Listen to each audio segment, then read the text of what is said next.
Assalamualaikum. Yang mana mencari MyV Full Spec, MyV Add1. Yang ini stok baru masuk kereta sebiji macam kereta baru bang.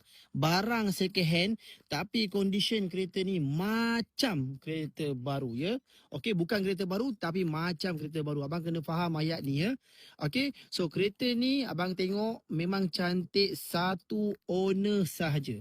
Satu owner sahaja. Harga saya bagi harga jackpot. Memang jackpot saya bagi. Sebab barang ni abang tengok pun tahu kereta ni masih kilat.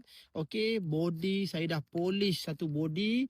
Okey, sport rim full spec. So abang tengok kereta ni cantik. Yang ini bukan spek biasa bang. Ini macam tadi saya cakap, full spec, spec Add1. Bila spec Add1, so abang tengok kereta ni nampak kemas. Kemas.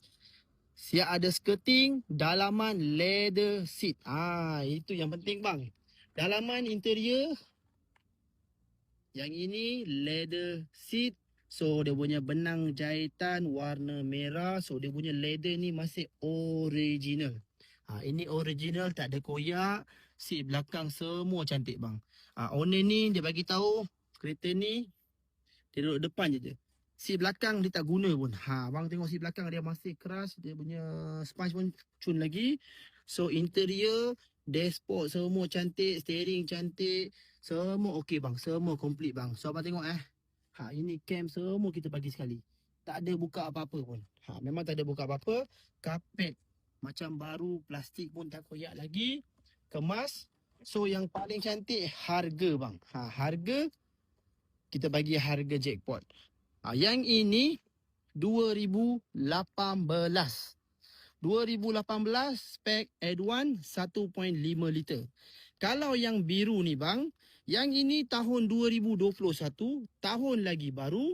Okey, tapi spek dia bukan full spek. Yang ini 1.3, yang ini 1.5. Abang boleh pilih nak mana satu. Abang tengok door handle yang ini tak ada chrome, yang ini chrome. Dalaman interior yang ini seat fabric. Ini lagi lah bang. Macam kereta baru keluar daripada showroom. Semua baru, tak ada cala. Biasalah bang, 2021 kan, tahun masih baru lagi. Tapi yang ini muka facelift. Ini muka facelift. Abang nampak ya? Ini muka dia senyum sikit. Yang ini muka garang sikit. So abang boleh pilih. Harga saya nak jual RM39,000 saja. Dengan harga RM39,000, saya bagi free tukar nama, free Puspakom. Barang dua ni macam baru, elok, cantik, kereta tak